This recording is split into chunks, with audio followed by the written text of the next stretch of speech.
Hello everyone, আজ রাস পূর্ণিমা, তাই অল্প স্বল্প রান্না করে আমার ঘরের দেবতাদেরকে ভোগ দেব রাধা মাধবের কাছে, সেই আয়োজনই করছি।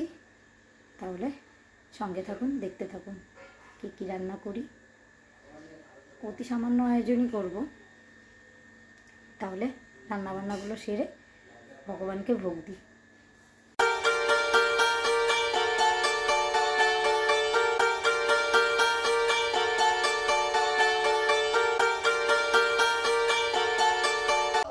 রান্না বসিয়ে দিয়েছি, এদিকে ডাল হচ্ছে, এদিকে কাটা বাটাও হয়ে গেছে। আলু ফুলকপি আর পটল দিয়ে পনির রান্না করব, আর টমেটো দেব। ঠাকুরের মিক্সি আছে কিন্তু বের করা হয়নি। এদিকে 3 রকমের ভাজা, আলু, বেগুন, আর এদিকে হচ্ছে পটল। এটার মধ্যেই আদা লঙ্কা থেতো করে দিচ্ছি।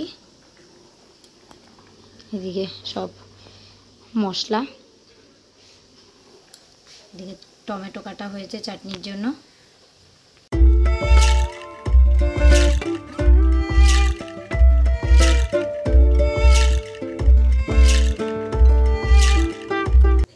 ডাল হয়ে গেছে, এবার আলু ফুলকপি ভাপাতে দিয়েছি, পনিরের তরকারিটা করব।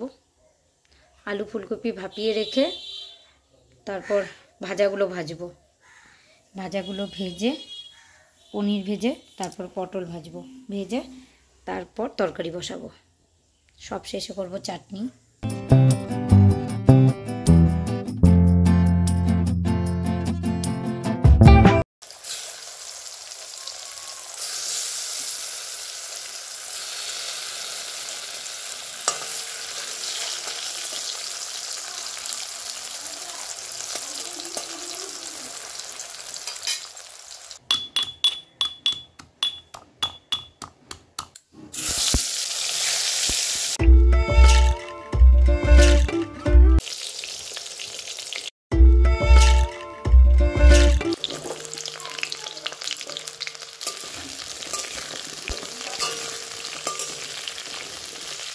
রান্না প্রায় হয়ে গেছে, পটলটা ভাজতে দিলাম, পনিরের তরকারি, আর এদিকে ভাজা ডাল হয়ে গেছে। পনিরের তরকারি চাটনি করলেই হয়ে যায়।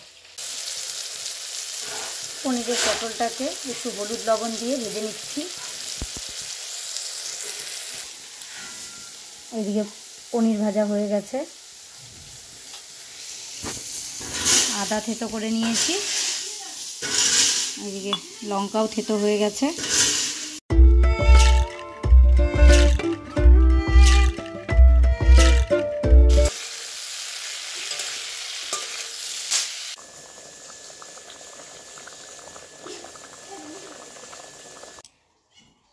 রান্নাবান্না হয়ে গেছে।